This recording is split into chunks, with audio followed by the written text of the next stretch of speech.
John here with Osage County Guns. Sig Sauer recently made a change to the design of the P320 and P250 grip shells.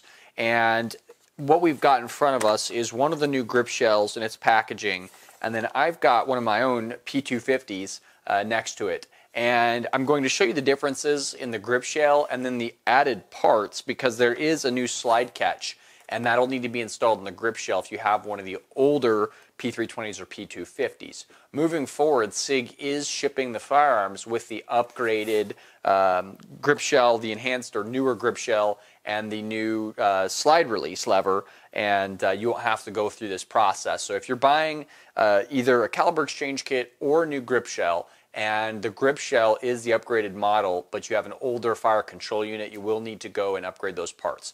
I'll show you how to identify whether you have an old grip shell and slide catch lever or a new one, as well as the old grip shell versus the new one. So first, we're going to start with my 250, and I'm going to take the slide off because we don't really need it right now, and if you're doing the upgrade, you'll end up removing the slide anyway. So I'll remove the slide and take down lever to get it out of the way, and we'll have just the grip shell and fire control unit. If you are working on one of your own firearms at home, make sure you remove the magazine, clear around if it's chambered, double check it, and then proceed. You can go ahead and start by removing your slide using your takedown lever.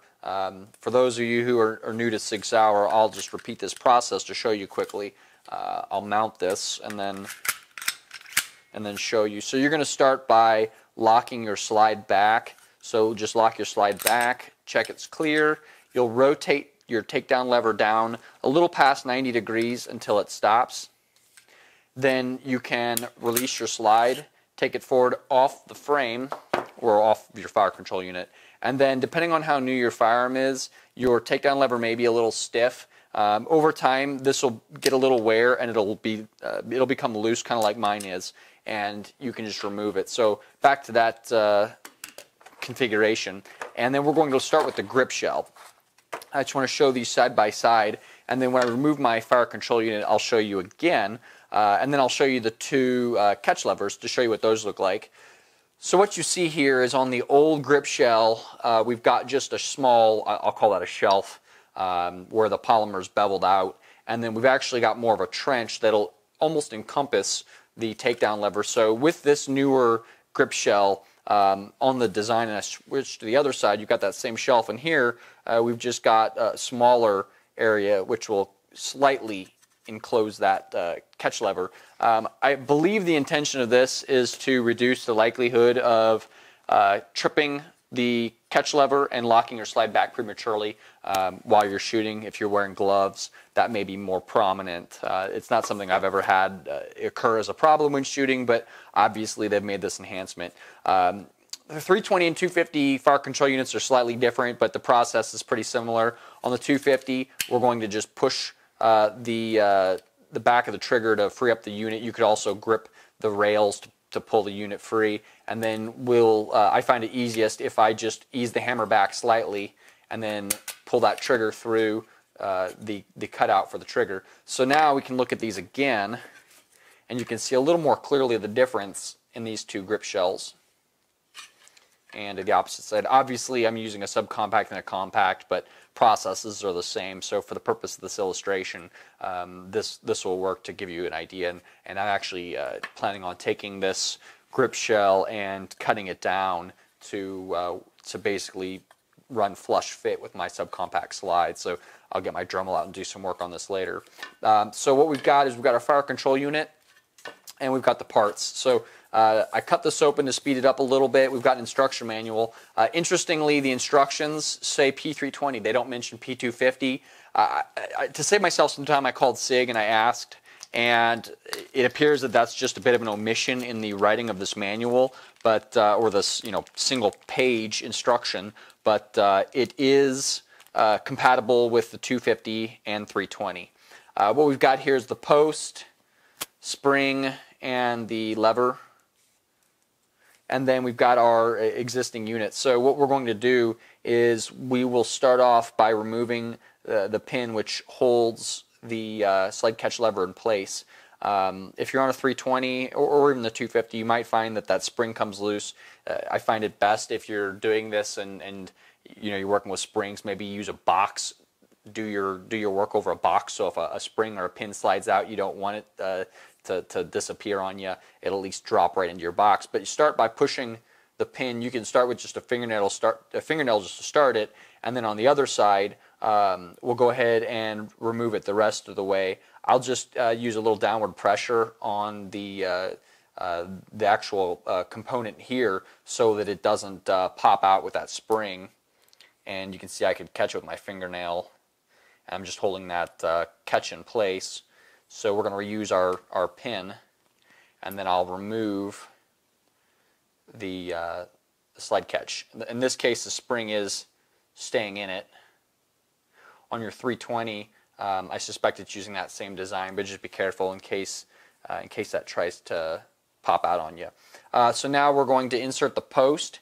The post is, it's not asymmetrical, or it's not symmetrical. So you've got on one side it's a little larger in diameter. On the other side it's more narrow. You'll insert the narrow post into the lever, and then you'll set your spring on top. And then what they kind of show is you just holding the fire control unit upside down as you insert this into place, so that spring stays seated properly. And then you're going to line up, and I can bring it around now, and I'm just going to apply some downward pressure to hold it in place. And then you're going to line up the holes for the pin to your fire control unit, and then you'll reset your pin in there. And that's actually it. So now we've got the new takedown lever installed. You'll see the spring is actuating it properly, and that's actually it. So it's a very simple install, but we wanted to show you. And now, as I hold these side by side, I can show you the difference in these two levers. So you'll see that the new lever is shorter, and it actually is really kind of angled forward, where on the old one it sits back a little farther. So on your grip shell, you would see how if I just set this on here, you'll see it's pointed more toward the back, where the new one is going to be pointed forward. Now, there's a couple things to note. Your old lever is incompatible with the new grip shell, so these are not compatible.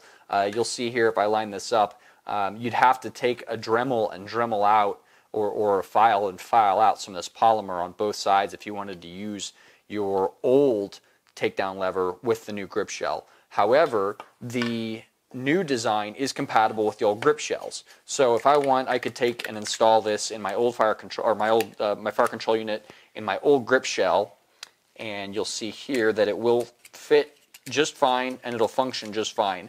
The design of the new one will give you a bit of a kind of a guard, so you don't trip that accidentally. And as I remove this again, I can show you in the new grip shell. So you can see how it's really designed to where this trench or bevel really kind of encloses that, so you're less likely to trip it accidentally. And it's just, an ongoing enhancement that Sig's made. A couple things to note is that the newest pistols, the newest 320s, and I believe 250s shipping from Sig, are shipping with the new grip shell and the new lever. There's no change in part numbers, so if you're buying this sight unseen and you care about that, it might be best to ask the seller if it has the old or new design of the catch lever and grip shell. If you don't care, then it'll just show up in one of the two configurations, and pretty much that's it. Moving forward, I suspect that nearly all the new productions will be the new design. Now, one thing I also noticed is with the grip shells, same thing. The grip shells are using the same part number scheme that they've used all along. So we do a lot of volume with Sig. We sell a lot of their grip shells and other components, and the caliber exchange kits. So there's unfortunately just kind of a mismatch, because we are constantly receiving and selling parts like grip shells. So it's entirely possible that we'll end up having mixed inventory, where we'll have some of the old, some of the new. And it's very, very difficult when companies like Sig make these inline design changes because we have no way to know unless we're specifically looking at every inbound shipment to see that there's been a running design change. We intend to internally use new part numbers for grip shells and caliber exchange kits, but Sig is not, which means that we may not catch them all. If you are really interested in one of these particular components, I would suggest calling before you buy if you really care about one or the other, just because it's so difficult for us to maintain that variance in inventory and segregate that much inventory. Because when we're looking at caliber exchange kits, grip shells, and firearms, between just the grip shells, between the four sizes, you've got subcompact, compact, carry, and full size. Then you've got them in black and flat dark earth, and you've got them in small, medium, and large on your compact carry and full size, and I think it's just small and medium on your subcompact. We're talking probably well over 100 to 150 SKUs where we'll have mixed inventory. Basically what I'm saying is if you really care that you get one or the other, check before you buy. And I know that sounds like a pain, but there's really no easy way to distinguish for us between the differences unless I have somebody or I myself watch every single inbound shipment from Sig, and we receive somewhere in the range of 5 to 15 cases or individual boxes from Sig, on certain days, sometimes much more than that. So it's just difficult to segregate this much inventory with this many SKUs involved. If you have questions, leave comments below. I scanned this little instruction sheet and we'll make a PDF available for you to download if you need that or you want to see it. I'll have that available as a PDF to download. And if you have questions, leave a comment below. This is a pretty simple process. If you run into trouble, you could always hopefully use this video to assist you. And if you have other questions, that we can't answer, we'll probably send you to Sig.